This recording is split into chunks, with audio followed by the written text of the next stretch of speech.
Hi there, Arif here from A7 Sports, and today we'll be looking at cricket bat profiles. There's numerous profiles out in the market, and each profile is ideally suited for a particular style of play. So we have taken a few cricket bats to highlight the differences between these profiles so that you are aware of the differences between them when you're looking at buying your new cricket bat. So we'll start off with a mid to high middle. So as you can see, the middle position is quite high, which is in line with the height of the edge. And the spine height extends quite high up on the blade. So this particular piece has the spine going into the toe, which helps with the weight distribution on the cricket bat and also helps with the pickup. You do get other profiles. It's also quite high. It has a mid to high middle, but the spine doesn't go into the toe. So what these bats represent, they represent a lighter pickup because the center of mass is quite high up on the bat, and is ideally suited for someone who's slightly shorter, who's going to be hitting the ball slightly higher up on the bat, someone who's more on the back foot, waiting for the ball to come up, as well as people who's playing on very fast bouncy pitches because the ball is going to be hitting higher up on the blade. So then you have a low middle cricket bat represented by this SS.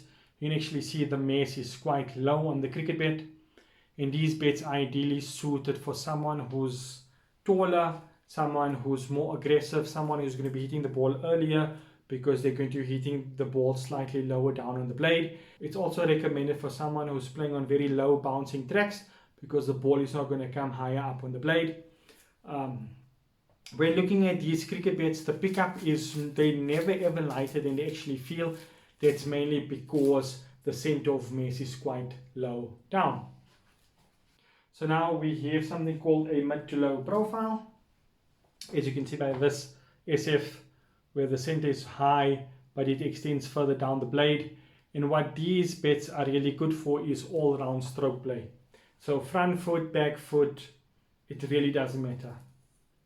Right, so very nice profile, really good for all sorts of conditions. And I'd like to show you guys a little bit about concaving. So this is a very extreme example of concaving. This particular piece has a very nice high spine. The center is really good, but off the center at the edges it's not really amazing, and it's just because for the amount of wood taken out. So that's a very extreme form of concaving.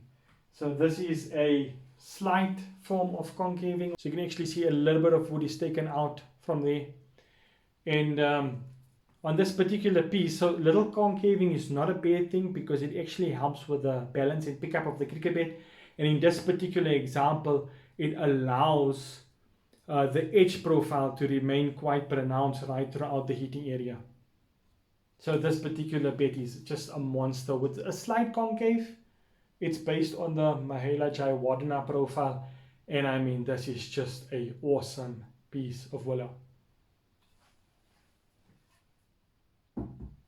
So just to sum up, high middles, good for shorter players, good for people mostly on the back foot, as well as for people playing on high bouncy tracks.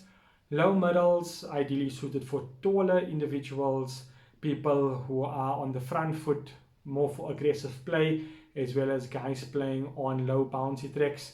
Then you get your mid to low profile, which is ideally suited for all around play. Concaving, extreme concaving is really bad. It does help with the pickup, but it makes your sweet spot very narrow. Whereas slight concaving can help with the balance and pickup of your cricket bat. So this is about profiles. If you need to know any additional information, please let me know and we'll try our best to answer any questions. Thanks for watching.